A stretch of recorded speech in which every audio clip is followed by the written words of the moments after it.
ابھی تک آپ نے ہمارے چینل کو سبسکرائب نہیں کیا تو سبسکرائب کر لیجئے اور بیل آئیکن کو پریس کر دیجئے تاکہ ہمارے نئے ویڈیوز نوٹیفیکیشن سب سے پہلے مل جائے آپ کو۔ بسم اللہ الرحمن الرحیم نحمده ونصلی علی رسولنا الکریم اما بعد۔ آج کی اس مجلس کا عنوان ہے میرے 4 جملے تمہارے دن بھر کے اذکار پر بھاری ہیں۔ یہ ایک پرائیویٹ مجلس ہے۔ ازواج مطہرات میں ام المؤمنین حضرت جویریہ رضی اللہ عنہا کے یہاں رات گزارنے کی رحمت عالم صلی اللہ علیہ وسلم کی باری تھی۔ یہ سبھی کے علم میں ہے کہ اللہ کے نبی صلی اللہ علیہ وسلم کی 11 ازواج تھیں اور حضور کی حیات مبارکہ کے اندر 2 ازواج مطہرات کا انتقال ہو گیا اور حضور کی وفات تک 9 بیویاں حضور کی نکاح میں تھیں، اور اللہ کے نبی صلی اللہ علیہ وسلم کا معمول ہر اہلیہ کے پاس الگ الگ رات گزارنے کا تھا، یعنی ایک ایک دن ایک ایک اہلیہ کے پاس رات گزارتے تھے۔ صاحب کتاب کہتے ہیں کہ آج ازواج مطہرات میں ام المؤمنین حضرت جویریہ رضی اللہ عنہا کے یہاں رات گزارنے کی رحمت عالم صلی اللہ علیہ وسلم کی باری تھی۔ رحمت عالم صلی اللہ علیہ وسلم حسب معمول نماز فجر کے لیے مسجد نبوی تشریف لے گئے، تو معمول کے مطابق حضرت جویریہ رضی اللہ عنہا اپنے گھر میں نماز کے بعد اسی مصلی پر بیٹھ کر ذکر میں مشغول ہو گئیں، جس پر پچھلے پہر وہ آہ سحرگاہی کے ساتھ تہجد اور نماز فرض ادا کر چکی تھیں۔ آپ صلی اللہ علیہ وسلم اشراق کے بعد واپس اپنے حجرہ مبارکہ تشریف لائے تو ان کو اسی مصلی پر بیٹھے ہوئے ذکر میں مشغول پایا۔ اس کے بعد شوہر نامدار اور زوجہ مطہرہ کے درمیان جو گفتگو ہوئی وہ کچھ اس طرح تھی۔ خلاصہ یہ ہے کہ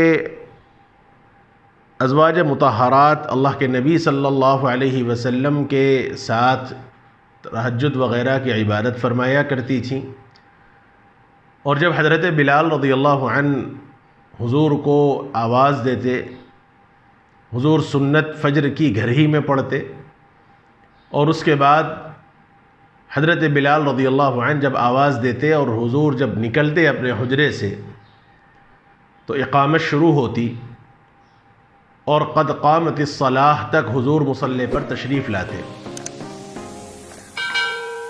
اور ازواج مطہرات اپنی نمازیں اپنے اسی گھر میں مصلی ہی پر پڑھ لیا کرتی۔ تو ایک مرتبہ ایسا ہوا کہ اللہ کے نبی نے حضرت جویریہ کو دیکھا کہ وہ مصلی پر بیٹھی ہوئی ہیں اور نماز وغیرہ پڑھ رہی ہیں، تو حضور دیکھ کے چلے گئے، اور جیسا کہ معمول کے مطابق اللہ کے نبی صلی اللہ علیہ وسلم فجر کی نماز کے بعد گفتگو فرمایا کرتے تھے صحابہ سے، جیسا اس سے پہلے کی 2-3 مجلسوں میں بات آئی، تو اس مجلس کے اختتام کے بعد حضور اشراق کے بعد جب تشریف لائے اپنے گھر حضرت جویریہ کے پاس، تو حضرت جویریہ کو دیکھا کہ وہ اسی مصلی پر بیٹھی ہوئی ہیں اور ذکر و اذکار میں مشغول ہیں۔ اب اس کے بعد میاں اور بیوی کے درمیان، اللہ کے نبی اور زوجہ مطہرہ کے درمیان جو کچھ باتیں ہوئیں وہ اس مجلس کا خلاصہ ہے۔ اللہ کے نبی صلی اللہ علیہ وسلم نے پوچھا کہ اے جویریہ، یہ کیا تم ابھی تک اسی حالت میں بیٹھی ذکر کر رہی ہو جس حالت میں صبح کی نماز سے پہلے میں تم کو چھوڑ کر گیا تھا؟ جویریہ رضی اللہ عنہ: جی ہاں۔ رحمت عالم صلی اللہ علیہ وسلم: اے جویریہ، میں نے اس دوران 3 دفعہ 4 کلمات ایسے کہے، میں نے اس دوران یعنی جتنی دیر تم بیٹھے رہیں، جب سے میں تمہیں چھوڑ کر گیا اور واپس آئے تک جتنا لمبا وقفہ ہوا، اس وقفے میں میں نے 4 مرتبہ ایسے کلمات کہے ہیں جو تمہارے دن بھر کے ان اذکار پر بھاری تھے۔ یعنی اگر تم یہ اذکار جو تم کر رہی ہو، تمہارے جو بھی اذکار ہیں، وہ اذکار اگر تم دن بھر بھی کر لو تو اس درمیان میں نے جو کلمات 4 مرتبہ کہے ہیں، ثواب کے اعتبار سے، درجے کے اعتبار سے، یہ 4 کلمات تمہارے دن بھر کے ذکر پر بھی بھاری ہیں۔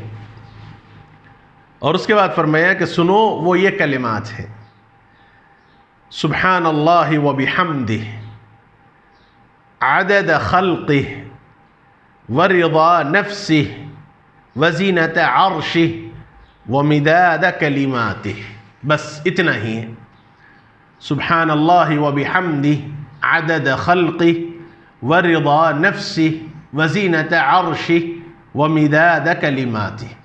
4 مرتبہ کوئی آدمی ان کلمات کو کہہ لے تو اللہ کے نزدیک اجر و ثواب کے اعتبار سے یہ مکمل دن بھر کے اذکار کے مقابلے میں بہتر ہے، جس کا حاصل یہ ہے کہ اللہ تعالیٰ کی ذات ہر عیب اور ہر کمی سے پاک ہے۔ سبحان اللہ کا یہ مطلب ہے، اللہ تعالیٰ کی ذات ہر عیب اور ہر کمی سے پاک ہے۔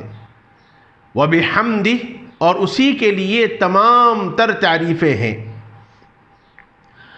اور یہ تسبیح و تحمید اتنی مرتبہ میں کرتا ہوں جتنی اس کی مخلوقات کی تعداد ہے۔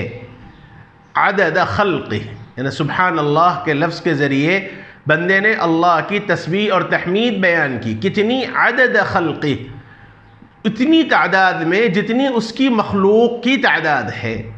آپ غور کیجئے کہ اس ایک لفظ کے اندر کتنا بڑا مضمون منحصر ہے۔ اللہ تعالیٰ کی مخلوق کی تعداد کتنی ہے اللہ ہی بہتر جانتے ہیں۔ انسان اور جانور، جنات، فرشتے، حجر و شجر، اور نہ دکھنے والی مخلوق، دکھنے والی مخلوق، جاندار، غیر جاندار، ساری دنیا اللہ کی مخلوق ہے۔ اور کتنی تعداد ہے اس کا علم سوائے اللہ کے کسی کو نہیں ہے۔ بندہ جب یہ ایک لفظ کہتا ہے سبحان اللہ و بحمدہ عدد خلقہ، اے اللہ میں آپ کی تسبیح بیان کرتا ہوں، کتنی؟ جتنی آپ کی مخلوق ہے اس مخلوق کی تعداد کے بقدر، اور جتنی مرتبہ سے وہ راضی ہو جائے۔ ورضا نفسہ، یعنی میں اللہ کی تسبیح و تحمید بیان کرتا ہوں اتنی ہی جتنی تعداد سے اللہ راضی ہو جائے۔ اور وہ تعداد کتنی ہے جس سے اللہ راضی ہو جائے؟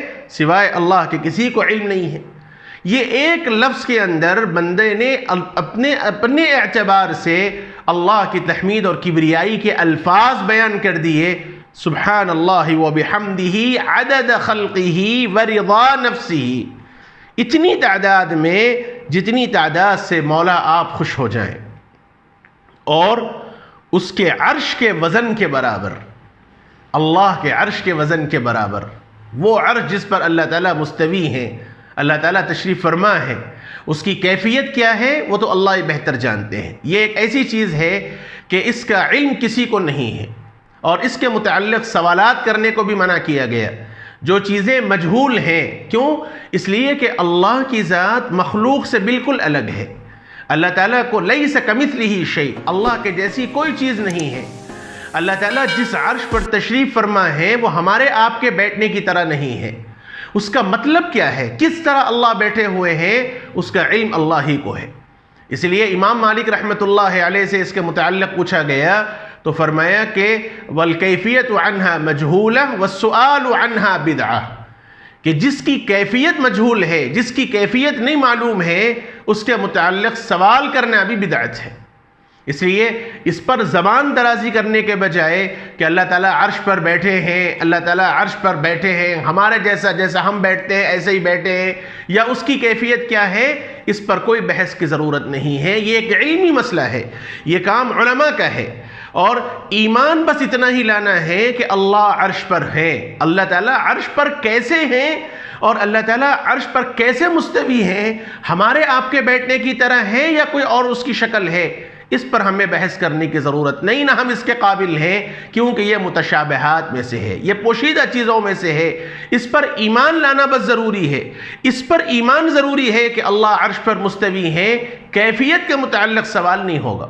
اس لیے بہت سے لوگ ناواقفی کی بنیاد پر، علم نہ ہونے کی بنیاد پر ایسے مشتبہ چیزوں پر بھی بے جا بحث کرتے ہیں، خواہ مخواہ بحث کر کے اپنے ایمان کو خراب کرنے کی کوشش کرتے ہیں۔ اس لیے ان سے درخواست یہ ہے کہ زبردستی کی بحث نہ کرے۔ جو چیزیں مجہول ہیں، جو چیزیں مشتبہ ہیں، اس پر ایمان لانا کافی ہے، اس کی کیفیت پر تحقیق اور تمحیص کرنا، اس کی جستجو کرنے کی کوئی خاص ضرورت نہیں ہے۔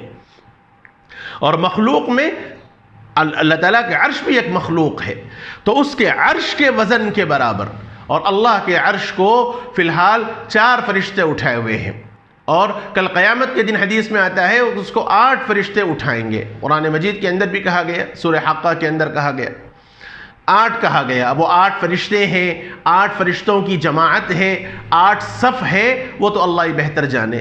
فی الحال 4 فرشتے اس کو اٹھائے ہوئے ہیں۔ فرشتوں کی تعداد کتنی ہے وہ تو اللہ ہی بہتر جانے، اور کل قیامت کے دن 8 ہو جائیں گے۔